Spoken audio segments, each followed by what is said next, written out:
শিবসাগর এবং চড়াইদেউ জেলায় এখনো অব্যাহত প্রলয়ঙ্কারী বন্যার তাণ্ডব। স্থানে স্থানে বন্যা পরিস্থিতির কিছুটা উন্নতি হলেও কমেনি দুর্গতদের দুর্দশা। তীব্র খাদ্য সংকটে পড়েছেন অনেক বন্যা দুর্গত মানুষ। পাননি উপযুক্ত কোনো সুবিধা।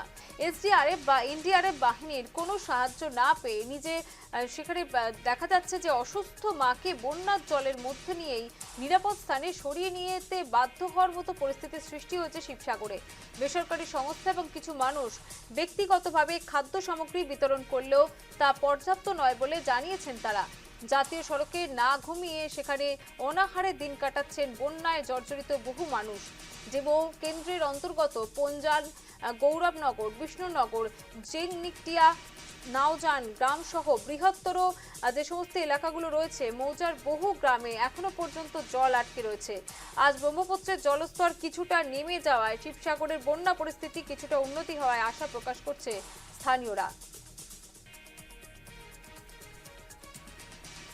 মোৰ মা গা ভাল নাই, মই যেনে তেনে তাৰ পৰা ওলাই আহিছো। এতিয়া আপোনালোকে নিজে দেখিব পাইছে, চক বৰষুণ দিছিলে অলপ দেৰি কাৰণে দিলে নেকি? অলপ দেৰি কাৰণে 5 মিনিট খুব বেছি, মই ওলাই আহি নাপালোহেঁতেন।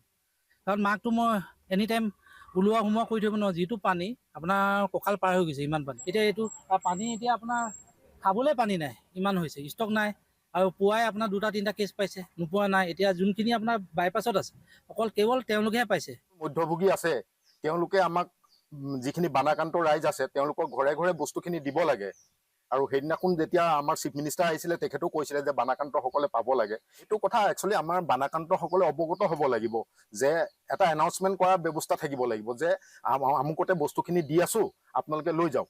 কিন্তু সেই কথাটো আমি গমেই নাপাওঁ যে পিছতে কোনোবাই কোৱা শুনো আমুকত দিছে নহয়, নতুন কোৰ্টত বোলে কালি কিবা কিবি পানী বটল চানী বটল দিছে। সেইখিনি দিছে যদিও আমাৰ মাজে কাৰণ আমি এতিয়া এককাল পানী এবুকু পানীত আছো। গতিকে আমি মানুহ পঠিয়াই পেলাই তালৈ বস্তু আনিব পৰাটো আমাৰ কাৰণে সম্ভৱ নহয়।